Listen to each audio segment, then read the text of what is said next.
Welcome back, and first of all, thanks again to our panellists and I've asked the facilitators to wind up now. I'm going to go randomly across the tables once again.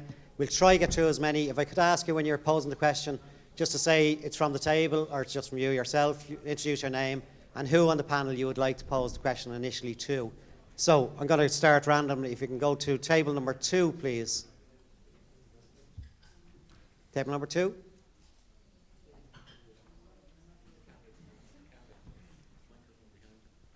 Question focused at Michael. You alluded there to the Portuguese system mightn't be all it's up to. Could you expand a little on that? You also said, yes, I presume in an international context, that Ireland has a good system as it is.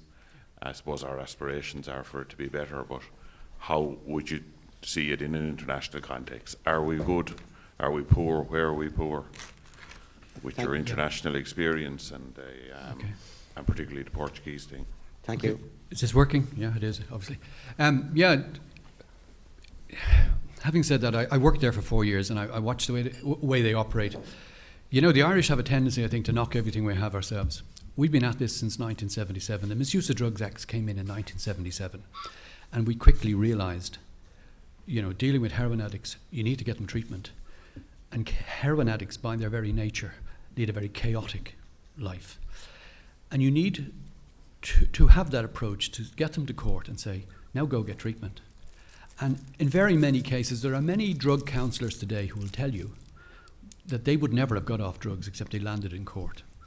You know, it's cruel, but it is effective and it's very necessary.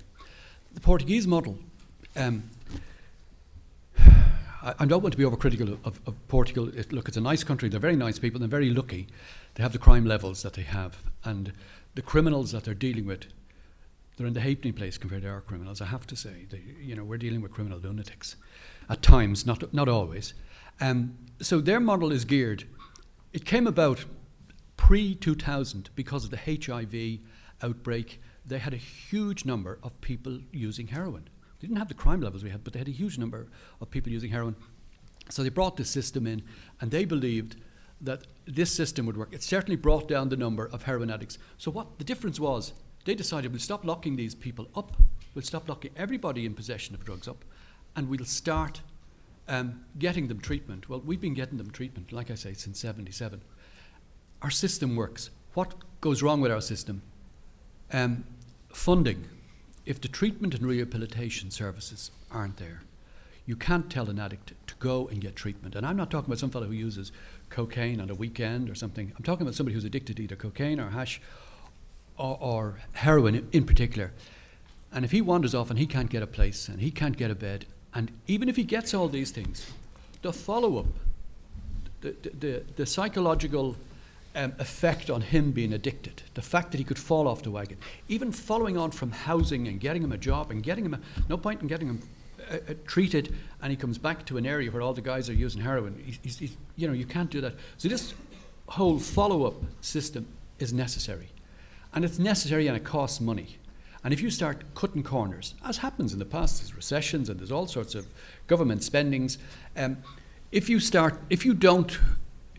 don't fund those treatment services and assist those people who are in need, they start falling off the edge again and they start going back to heroin. It's about tackling the consumer base, reducing the consumer base, whether by health education or by treatment. And when those numbers start coming down, those people start getting treatment. In answer to your question, I think we have a very good system, and it's born out of experience, and the people were very smart that designed it. But it's as good as the funding, and that is the only flaw I see. If they fund it well, it'd be good. Sorry, Michael, just trying to thank you very much. I'm trying to get as many as I can, and that's really good insight. Thank you. Thank you. Table number 13, please.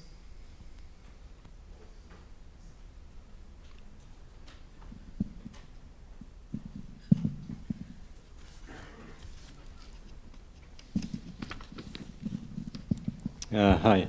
I suppose this is a general question for all the panel.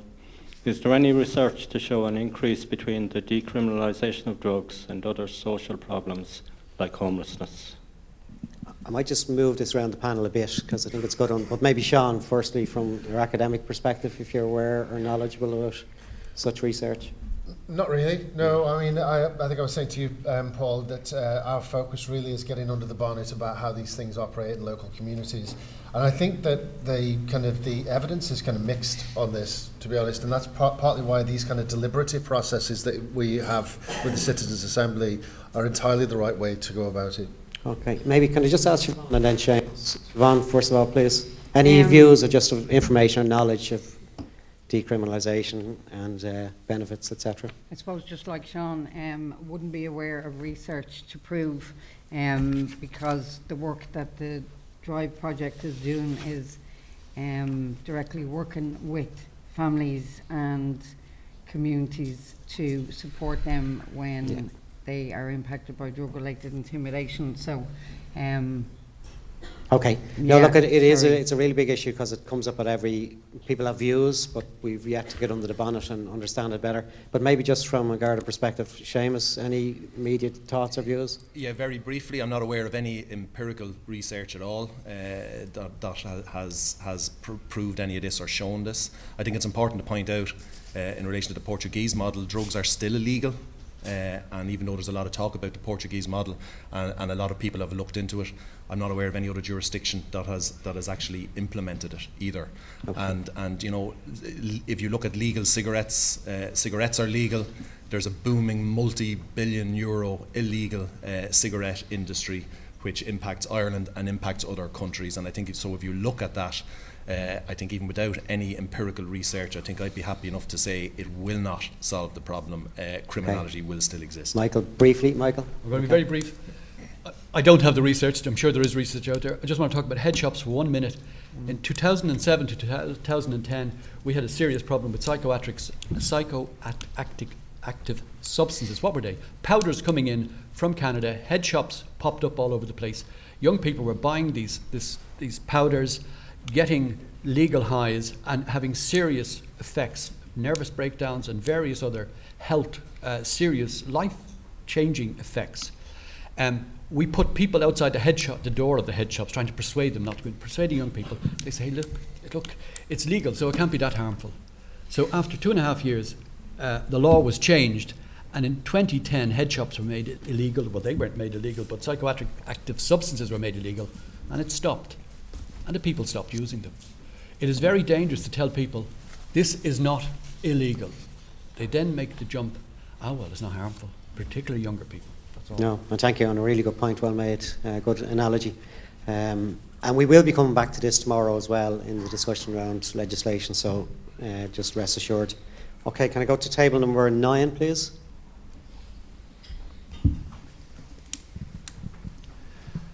Thank you. It's been reiterated in the questioning that the Irish status quo system seems to be good. I think Michael was saying that. And we're wondering why have a Citizens' Assembly at all if it's just a question of additional funding. And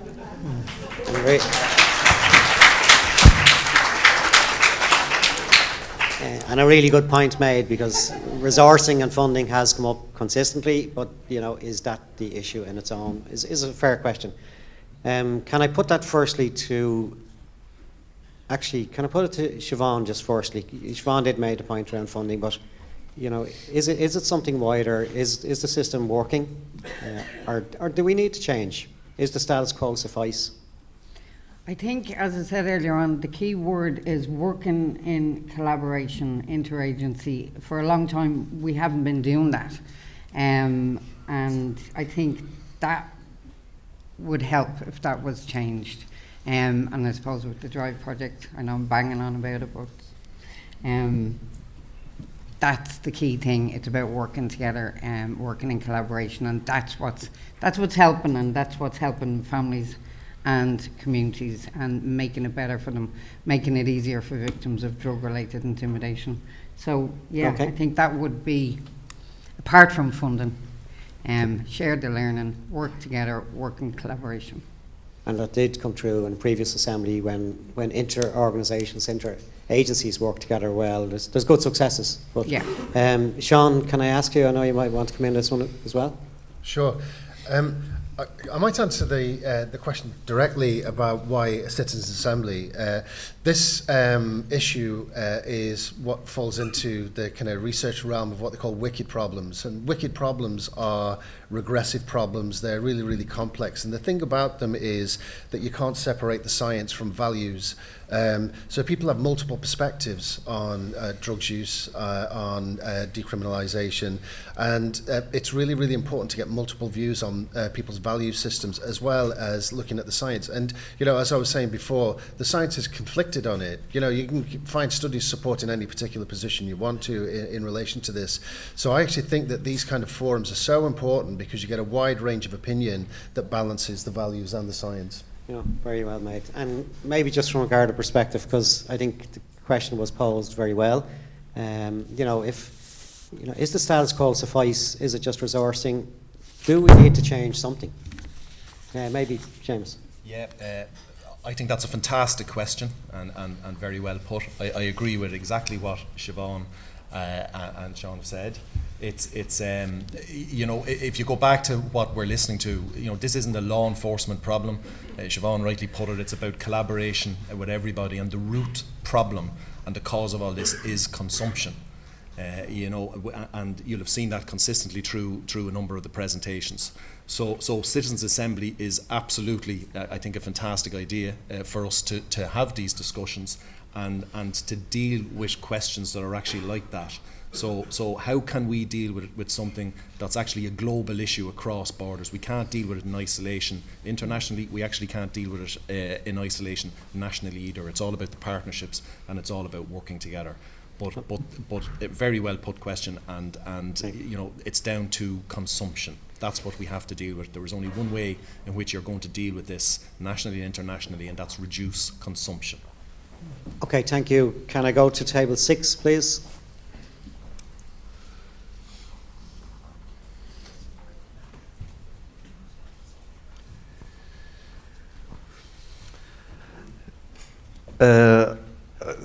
We had kind of the same question, and I'm still not clear. I can't square the circle because I think in the first 3 assemblies we heard that the trend is more drugs in more places used by more people. Yes. And that the status quo is not working. Yes. But here we're understanding that it's a good system and it works, and we need a few tweaks and more funding. But I can't square that. Can you help me? Yeah. Just before I bring in a panelist, I should remind Andrew Cunningham is also still from Lisbon and live stream with us, so I will bring Andrew in on this one as well. Just this really big issue. If it's working, why is there so much harm? But maybe Michael, do you want to come in first? Yeah. And then I'll call in Andrew. Look, I appreciate you can't square the circle. It's a very good idea to have a citizens' assembly. It refocuses the mind, it refocuses the strategies, it refocuses what's going wrong and what's going right. Drugs is a very rapidly evolving thing from the point of view of we have drugs now that we didn't have years ago. We've cocaine. Europe's awash with cocaine. Why? We didn't have that problem a year ago. I remember in '82 the biggest heroin seizure the biggest cocaine seizure was about €2,000 for the year. So people are saying they need more funding. The system, the core of the system, I believe, is correct. But if you see, for example, if you see people, more and more people are using cocaine, just trying to put it simply, why? Well, is anyone telling them don't use cocaine? Have you any idea what cocaine does to you? The average person said, listen, we're going to Friday night, we're going down to Malahide and we're going to use cocaine. What are we doing about stopping them using cocaine? And what are we doing about educating them? You people are focusing this. You're a catalyst to bring this and bring it to the attention of the public, and you are getting an overview of what has happened in the past. And what are the current trends? Trends are constantly changing in drugs. I've seen that over the last 40 years. So it's important to see what's working and what's not working. It's not just all about funding. Funding helps. It is about, for example, health education. We have a growing young population and nobody's telling them don't use coke, you know? And a lot of them are very well educated. They have a lot of money or they wouldn't be using it in the first place. We didn't have that problem 10 years ago. So it's the new trends and the new strategies to deal with that new trend. Okay, Michael. Andrew, can I just bring, and sorry, before I bring Andrew in, Professor Joanna Ivers, on our reference at start, has presented very clearly to us before many different reasons why people will use drugs and many different harms that are caused. But I think the members are grappling with this issue understandably.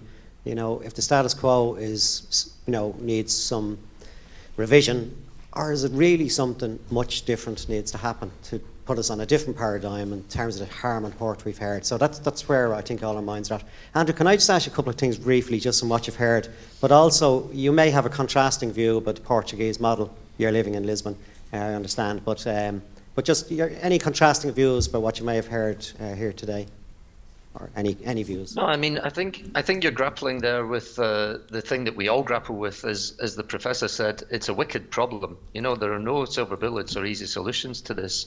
I mean, decriminalisation, as far as I know, in Europe, it's the only country. Portugal's the only country that's implemented that. So really, the research in Portugal is where you would need to look to see if the levels of homelessness or other crimes have been affected by that. I myself am not aware of that, but there could be other experts. I think Brendan Hughes from our agency is joining you tomorrow, and he is quite an expert on the Portuguese model, so you should ask Brendan about that.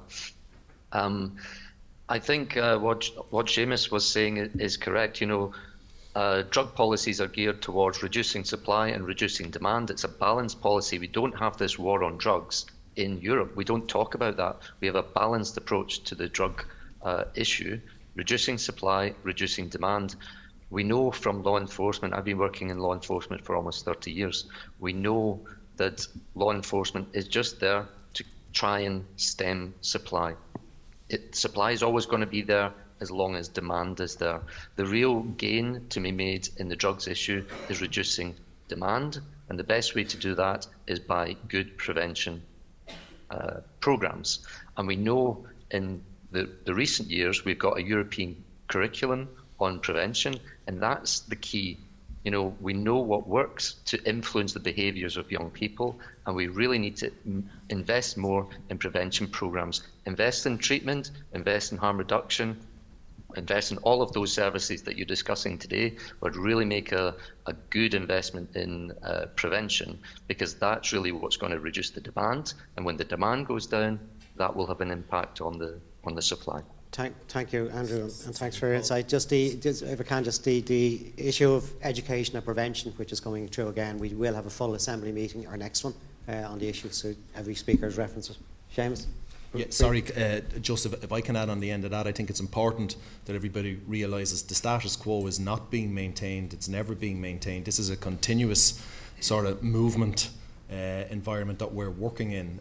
That's, with the work that's going on between the statutory and all the voluntary agencies, the likes of back of house projects at festivals, supervised injection centres, even the advancement of the drive network. All of these are new matters that have developed either within the last 12 months or over the last couple of years. So it's continuously evolving. We're continuously trying to do the work better. It's not that we have a status quo and that's being maintained. And I think that's what's important about the Citizens' Assembly, because what will come out of the Citizens' Assembly will also assist us in policy in directing and what's the best way for us to go.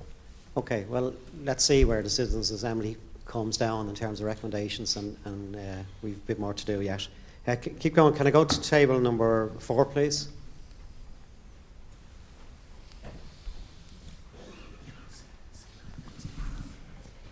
We're wondering, are there too many community and voluntary organisations lacking coordination, oversight and accountability? And we'd wonder if one overarching body could be developed, something like we did with the cancer strategy, or indeed during the pandemic. Thank you. So again, this cropped up before. Would we be better? Would we have less harm if we had a national oversight around all of the agencies, bodies who are involved in many of the services? Maybe can I just ask Siobhan, thoughts? You're working right in the front line of the sector. Well, I suppose, yeah, there is a system there with the 24 drug and alcohol task forces, because most of the services, the community services, would be linked to a drug and alcohol task force, and then the task forces have their own networks as well. So I wouldn't say that they're not responsible to anywhere. They are, which is the system that is the drug and alcohol task forces. Okay. Sean, any view from your insights and research and experience? Yeah, well, I mean, it sounds to me that the work that Siobhan is involved in is trying to do what you're saying, which is, I don't know, you know, sometimes there's a kind of a leap, isn't there, to try and bring everything together under one kind of roof, and then you find that you've kind of missed something, and then you have to kind of compensate by trying to do something else. I think what the work that Siobhan and her colleagues are trying to do with the DRIVE initiative is to bring together lots of different kind of community efforts under one common mission, and I think probably that is the that's the learning for me, and one of the other learnings for me, is that even though we talk about these things at kind of national, international, regional kind of levels, the contribution that we've made to the studies in the University of Limerick is that for children, they don't go to Columbia. They are involved in retail kind of type activity, subject to awful kind of coercion. But what we also know is that each and every local community has a local context. Each of the networks that we've identified, there are common things with them, but they also present with very idiosyncratic, very distinctive kind of features of their own. So you need almost that kind of overarching mission, but also some agility at a local level as well. Okay, I'm going to try, I'll just give advance warning, so I'm going to go to table 11 and then trying to get in table 5 and 7 as well, if you can be ready and ahead. So table 11, please.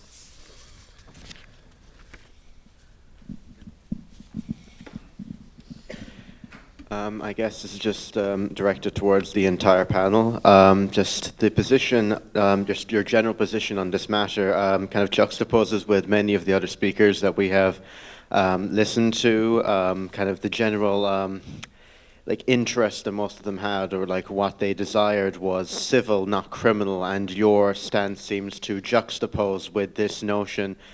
Could you please possibly elaborate more on this? Thank you. And I think this is hanging in the air. I can sense it from the panellists, from all we've heard. And that's going to be the nature of these assembly meetings. We will drift from one view to another, and that's what we're trying to do for the members here today. So look, I'm going to come back to it again. It's still hanging, this issue in the air around, you know, is it about modifying, enhancing the current models? Is there a challenge in terms of decriminalisation? Can it be done differently? So I'm going to go back to the panel for some more comments, because it is hanging. So, Michael. Decriminalisation, that's the no, I think just generally the view was, we've heard messages in the last few assembly meetings around people enter a criminal system and it's a vicious cycle. Yeah. There is a view, and there's been a view expressed here, that it shouldn't be, it can be still illegal, but it doesn't necessarily have to be a criminal process. Yeah, there's a. I'm not going to speak on behalf of the guards, but there's a. They don't all enter the criminal justice system. There is a juvenile liaison scheme, and there's the adult cautioning scheme and stuff like that. There's checks and balances before anybody ends up in court. But I would have to say, the fact that there's a criminal sanction, I don't know what Andrew's figures were, and he could, but I made a note of them there. There are tens of thousands of young people who don't use drugs. And they don't use drugs because, one, it's not healthy, and two, it's illegal. There is a proportion who use drugs. And some of those people lead chaotic lifestyles. And very often, it is the fear of the courts or the fear of the guards or talking to the guards, or even an adult cautioning system where they say, look, don't do it again. Jeez, I got off that lucky there, and they don't. Those who keep going are going to keep going at some degree of criminality anyway. They're chaotic individuals. Our system is as good as any other system, and I don't say that lightly. I've seen the other systems, and it is the sanction element of it, and perhaps that fear element, that keeps people on the straight and narrow. I saw it with head shops. You take that fear away, it's not a criminal offence. Oh, that's grand, and that's human nature, and it's particularly young people are very easily influenced, and they will. There's a subliminal message is, listen, it's no problem to have hash now, you're grand, or a bit of coke now, you're fine. You know, they've gone the other way in Portugal, and you're allowed quite an amount for your personal possession, which just would put street dealing off the rails here. So it's a difficult one to answer, but just from experience, the criminal sanction, drugs are made illegal because they're dangerous at the start. They haven't got any less dangerous. And that criminal sanction has worked in countless, I know personally lots of people over the past who are now friends through the various drug addiction treatment centres who have come in contact with that system. And that system isn't ruthless. It is a very humane and compassionate system. There's a probation and welfare service there. If people get over that line and they say, look, this is a good guy, he just went off the rails at night down in Malahide doing whatever he was doing. Okay, don't do it again. And maybe it's a wake-up call, or maybe he's a recidivist. Maybe he's going to do it next week and the week after, and if he does, he's into the system. There is a checks and balance as much as possible, as far as I'm concerned. Just trying to get panel in. Sean, I know you're trying to get in, Sean, please. Yeah, so I made a point at the start of my input that there are about 500,000 young people in the state, and only about 1,000 of those we're particularly worried about in terms of being involved in retail drugs activity and crime networks. And I hope, just in answer to a previous question, that in my presentation I wasn't saying everything was okay. In fact, quite the opposite. I was saying that some of these kids are in very, very toxic environments. I just come back to this question, though, with two answers. In my presentation, I was saying that punishing these young people isn't fair. You know, if we were working from the assumption that young people who are caught in these kind of crime networks can go out each morning and just make decisions about whether they do things that are right or wrong without any element of coercion, then we're misunderstanding the problem. The second thing is that it's actually not effective either. I believe that the best way of dealing with this at a small local community level is engaging the young people who are most involved, getting them to do more good stuff than bad stuff, in simple terms, protecting them from malign influences, and obviously the execution of that is really, really difficult, but that's what we're trying to do. And there's, incidentally, in relation to the question around international research, there's nothing that's off the peg that we can kind of go to, and that's why we're trying to develop stuff here at home. Okay, Seamus, briefly, I want to go to more tables. Yeah, just very briefly, because I know the issue of simple possession, I think, is going to be dealt with in one of the later panels with Assistant Commissioner Kelly when he's talking. But already in this jurisdiction, there is a lot of diversion. There's the adult caution, which as we've heard from the Department of Justice at a previous section, is going to be expanded to include other drugs. You know, we have the drugs courts, and we also have the health diversion project that's going to be coming forward. So I suppose an issue and something that you know, people need to consider, you know, when we're dealing with the issues of addiction and all of the sad stories that you've heard and the issues that create problems for our health service, do we really think that by allowing basically it being legal for everybody to consume drugs, that's going to deal with that issue? All that's going to do is create a much larger customer base, which in itself is going to lead to lots and lots more problems. Okay, I'm going to go to say, the only just brief comment I would make is I always sense a caution when we start talking about numbers who use drugs and don't use drugs and prevalence. We have heard quite strongly, you know, the marginalisation issues, how some communities really, really suffer badly, and whether that's a criminal justice issue, whether it's a legal issue, whether it's a services issue. Let's remind ourselves when we're talking about, you know, it's only a smaller percentage of numbers. Some communities are really hurting badly in this country right now by the issue of harm caused by drugs. So I just always have a caution when we talk about numbers versus total population. Table 5, please. Good morning, everyone.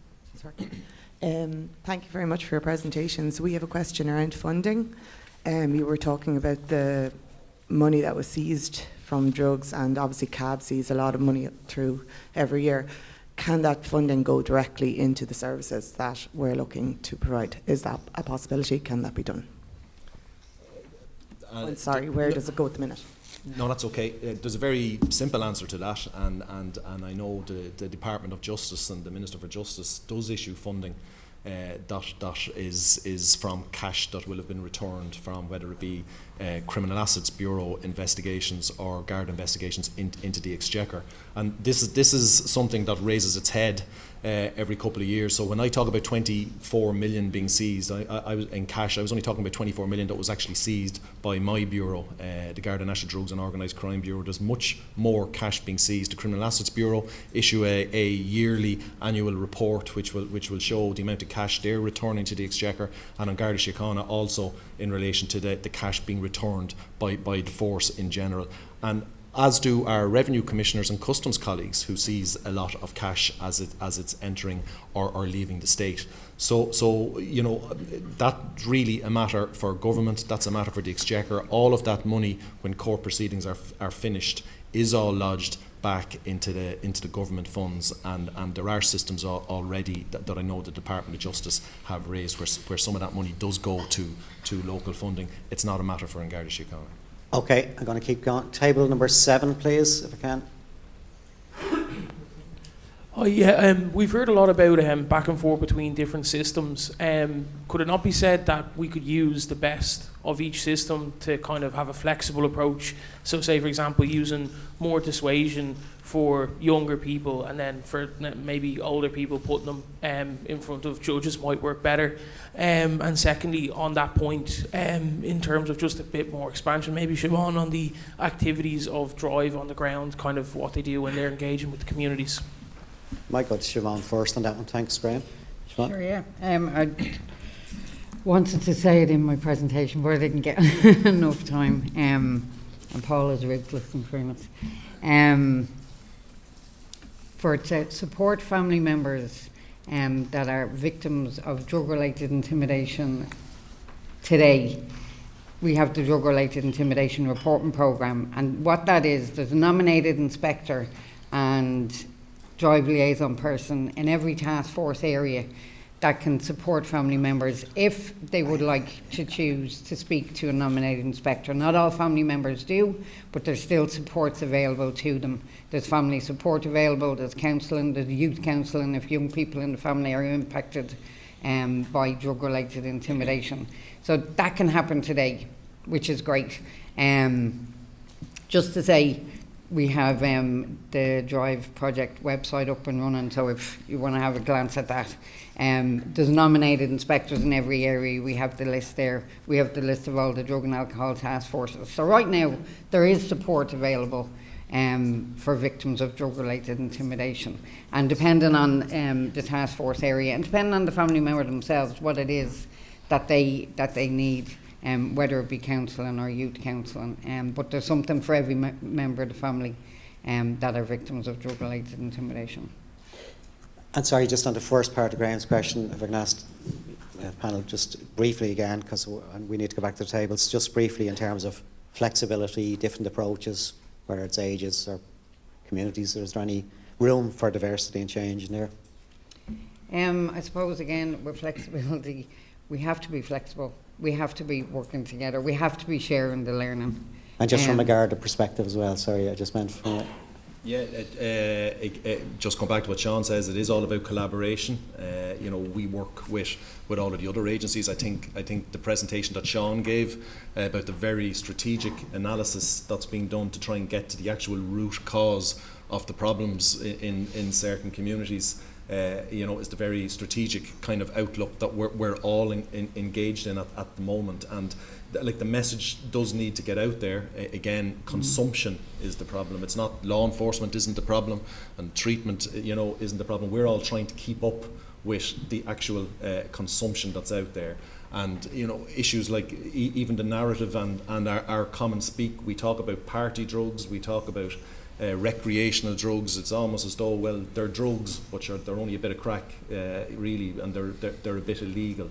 You know, like, these are illegal, illicit, dangerous drugs used in party, you know, circumstances or the likes of that. So there's a lot of learning to be done, but it's all about us working together in partnership. Okay, just conscious of time. Firstly, can I just ask you to show appreciation for our panellists, including Andrew, who's